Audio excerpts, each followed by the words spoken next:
so my name's Christine and I am a recent college grad. I majored in history and religion and I've been watching a ton of booktube channels on YouTube lately, so I thought I would try my hand at it and make a book vlog July update thing and see what people think of it. I'm just gonna tell you the books I've been reading in July, the books I am reading in July, and the books I will be reading in July. So the first book that I read in July proper is The Host. It's a pretty good copy from Barnes & Noble. It was $10. It doesn't have the movie cover on the front, so I like it. So, Host by Stephanie Meyer. I think reading The Host solidified for me that I am not a huge Stephanie Meyer fan. I just don't really care for her writing style because she does a lot of telling rather than showing. She tells you that people are in love, but she doesn't really show you why. She tells you that her characters have developed, but she doesn't really show you their development, and that's just really frustrating for me. And I feel like The Host was better than Twilight. I read Twilight in high school, and so I just loved the love story. But reading The Host now as an adult and I'm more around Melanie, Wanda's age, I just didn't really care for it. I didn't really care for the way the plot moved. I didn't really care for what the plot was. I felt like it was an emotional love story rather than the kind of action story that had the potential to be. And so I enjoyed it. I was entertained, but I'm excited to see the movie and see what the movie did with the plot, because the movie looks like it has a lot more action in it than the book did. I was a little underwhelmed by the movement of the plot in the book. The book that I read was The Beauty of Humanity Movement by Camilla Gibb. This is a book that I picked up at Barnes & Noble on a whim for like $4 in a clearance bin.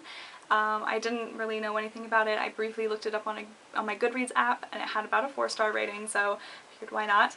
It's about Vietnam. I don't know a whole lot about Vietnam, but I learned a ton about Vietnam reading this book. I had to do some quick Wikipedia searching on Vietnamese history because I knew about the American War in Vietnam and that was really about it. But this book takes place in like 2007 in Vietnam, and the main characters are from 3 different Vietnamese generations. So there's an old man who has lived through multiple revolutions, many wars, and kind of what ties everyone together is pho. I think I'm saying that right, but Vietnamese like rice soup. And then another character is a middle-aged woman. She grew up as a child in Vietnam and then moved to the United States. She's known as a Viet Q. I think that's how it's pronounced. I don't know Vietnamese, I don't know French, so don't take my word for it. But she moves back to Vietnam as an adult looking for clues about her father, who disappeared during maybe the American War in Vietnam. I'm really not entirely sure of the context still. Then the last character is about 21 to 23 years old, I don't remember exactly. So he's around my age, and so he's a young Vietnamese man kind of growing up in this world that's just opening to the West, and kind of how all 3 characters learn from each other and work with each other. And it's a very character-driven story. It doesn't have a whole lot of plot, and I realized that when I finished it, but I still read it in just a few days and it was really good. So highly recommended, especially if you have an interest in Vietnam or would like to learn more about Vietnam. This is a really good way to do so. The next book that I read in July, I also picked up on clearance at Barnes & Noble. It's called Hey Nostradamus. It's by Douglas Coupland? I haven't said that out loud before. This is a book that took me about 2 days to read. It was emotionally interesting. The first 70 pages or so are written from the perspective of a dead 17-year-old girl who was killed in a school shooting. The next 100 pages are her secret husband like 12 years later and his like letter to his nephews, and then a letter from his future like girlfriend, and then a letter from the guy's dad. 4 different narrators in 4 sections. It was interesting, and I wish this was a book that I had read when I was about 15 or 16, when I was really into very like tragic, sad, macabre sort of young adult books. Being 22 years old and being quite far removed from high school romance, I didn't really get as much emotional impact out of it that I feel like I would have 6 or 7 years ago if I had picked this up then. It's a quick read. The font is kind of huge, if you can see that. So really not a challenging read by any means. The next book that I read is We've Always Lived in the Castle by Shirley Jackson. And I was really excited when I found this at Half Price Books. It was only like $5 and it has this gorgeous cover. See that all the way through there?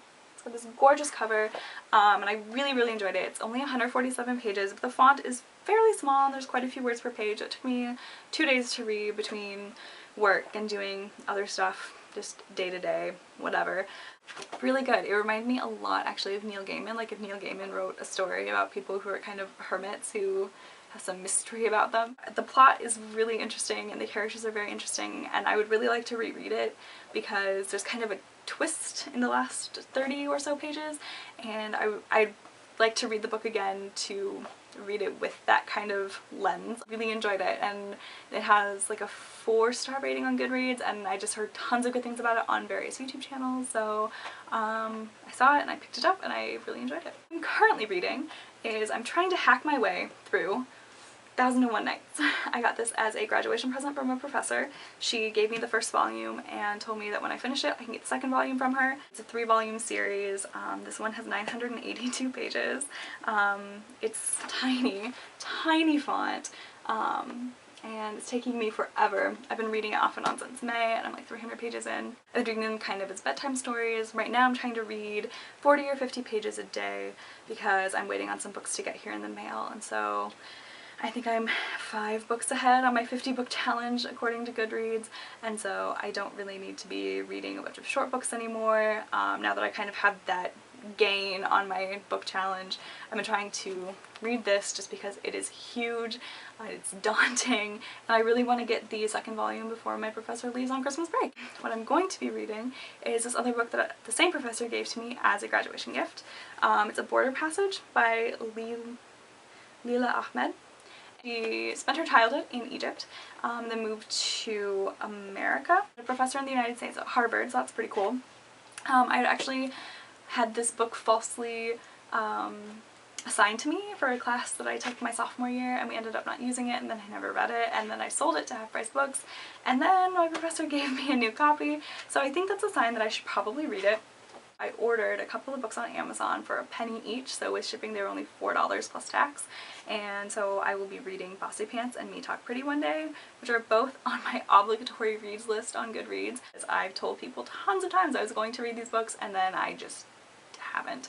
So those are the books that I have read, am reading, and will read in July, and I'll probably have another book update in the end of the month. Let me know if you have any recommendations. I'll leave links to my Twitter, my Goodreads, and links to Goodreads for all the books that I just reviewed, talked about, whatever you want to call it. Let me know what you think of this video. Like, subscribe if you really want to, no pressure, and I will see you guys soon. Bye!